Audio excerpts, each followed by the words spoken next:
Yeah. So the first thing that I discovered when I joined ACER was breath work and the power of breath work. And that has absolutely become part of my practice. So yes, thank you. Thank you for taking me on that journey, Lee. I think the first breathwork journey, so we do two different breathwork, two different ways in ACER, right? Like we do our monthly sessions, which are a little bit lighter weight. And then for each of the festivals in the Celtic Wheel of the Year, we do something that's a little bit deeper. And it was in that first deeper session, I think it was probably winter solstice. So that was the first experience I had with conscious connected breath.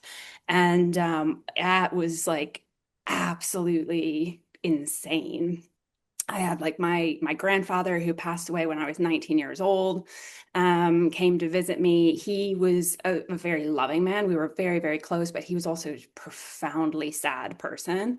And I feel like he showed me like where that sadness came from and like how it was manifesting in my life. And like we healed that Mm. together. And I was like, wow, like this is amazing. Who Um, needs psychedelics, who right? needs psychedelics? Exactly. And so breath work is something that, both as like a regular practice and sometimes it's that intense. Sometimes it's not. Like sometimes you have a good cry. Sometimes it's like just like melt into the floor. So it varies.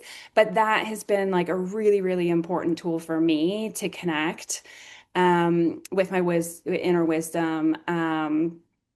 Both as like a standalone practice, but I've also found it really helpful immediately after working with psychedelics to help like land and kind of like solidify the insights that came actually during the journey experience itself.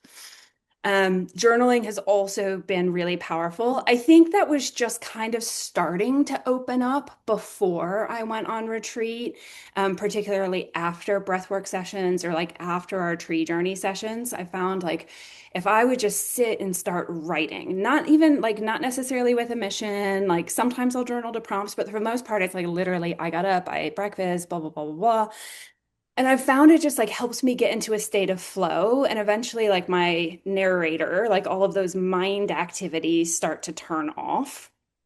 And like the sense of clarity I get about whatever has been like ruminating inside of me starts to kind of flow through onto the page.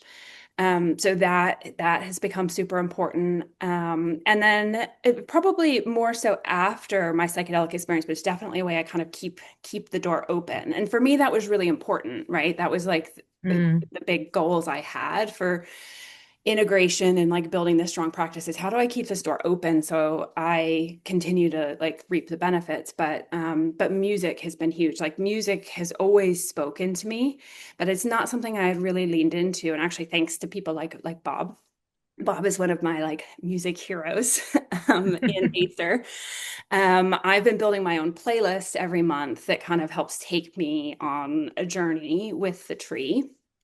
And there are some days like I listen to these playlists over and over, and there are some days that it's just music in the background, and there are some days that it literally just like knocks me off my feet. I will be like walking to get a city bus in London, and all of a sudden it's just like bam. And then I'm like sat at a bus stop like crying and like redesigning my life, riding around on a double-decker bus. Mm.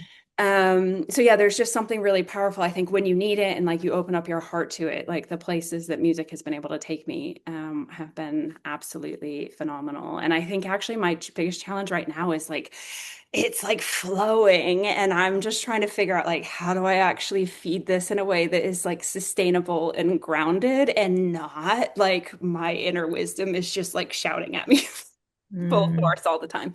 Um, and Mm. so, yeah, I think there's so much that you can do just through practices like this. There are so many people that I've met in ACER and through ACER that have this amazing ability to connect with their inner wisdom without the support of plant medicine. And I just bow down to them. I think I needed a good kick up the butt to like really listen and get there. But building that kind of held space has been really valuable.